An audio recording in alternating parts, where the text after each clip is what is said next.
Liz here, Queen with another book review. So for all you book lovers out there, this one is for you.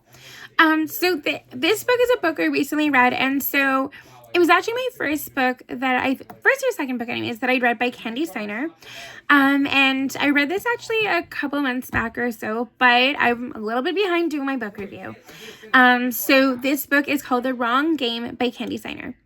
So first of all, I'm going to read you the synopsis, and I'm going to tell you what I think of this book or what I thought of it, okay?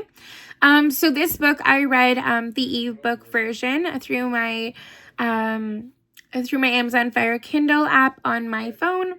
And most of the times I do like reading a hard copy book, like a real book, but whether it be paperback or hard copy. But sometimes it's great to also read an ebook, especially when it's free. You can't go wrong there. Now when it comes to this book, this was a great read, honestly. So I'm going to read you the synopsis first, then we'll go from there. Okay. So again, this is called The Wrong Game by Kandi Steiner. Here it is here. 2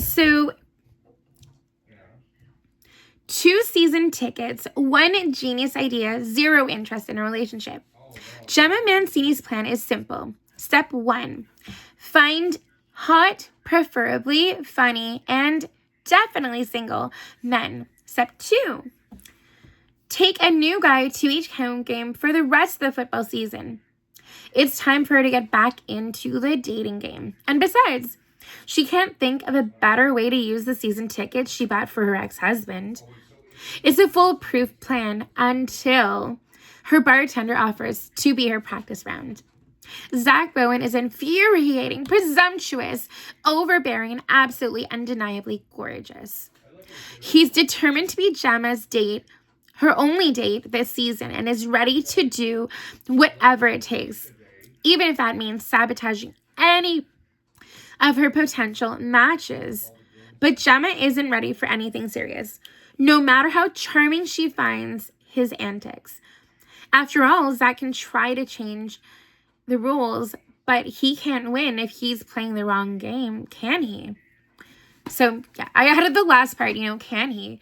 Because honestly, they thought they were doing a game like that, and she thought this would be foolproof. Was it, though? No. So Gemma's practice round ended up being, not the best, because she ended up unknowingly to herself, she ended up falling for Zach. And so, she would try to go out with these other guys that she met on Tinder, and she would swipe left, swipe right, whatever, back and forth. Whether, if she liked a guy, she'd be like, yep, okay, let me go with this guy, let me talk to him.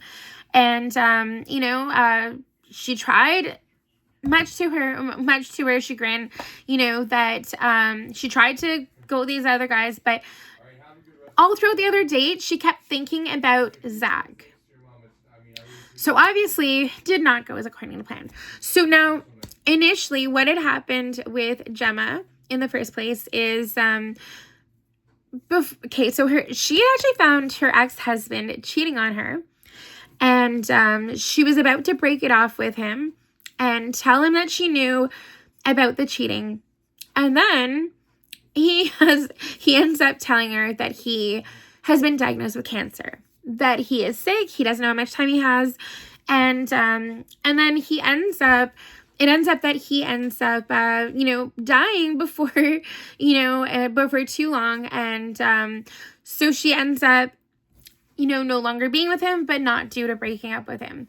And also too, before she ended up finding out that he had cancer, when she was planning on breaking up with him, she bought a condo, and that's where she's living now.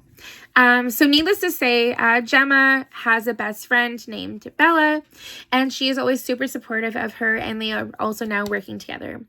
And so, needless to say, though, once Bella meets Zach, and she sees Gemma and Zach together, she gets it in her head that she's going to try to help Zach out with trying to get her bestie. And in all honesty, this was really fun, lighthearted, and a really enjoyable read. I would totally recommend this book, and for your first venture into Kandi Steiner's world, is definitely not a bad place to start, I would say. Yeah, and also too, there's actually another part to the series, which is about Gemma's bestie, Bella. I haven't yet read that book, but I'm actually really looking forward to it. And let me know in the comments if you've read this book also and what you thought. I would probably say out of 5, I'd probably give this book a solid 4.5 out of 5, maybe, or 5 out of 5. But it's amazing. It's a very lighthearted, fun read. You know, you really feel for both the characters in a lot of ways. And I'm not going to do any spoilers. I'm not going to tell you why I feel for Zach. I'm not going to tell you why I feel for Gemma. However, I would just say get out there and read this book. It is a great read. Thank you so much for watching. Don't forget to like and subscribe. And until next time, take care. Bye, guys.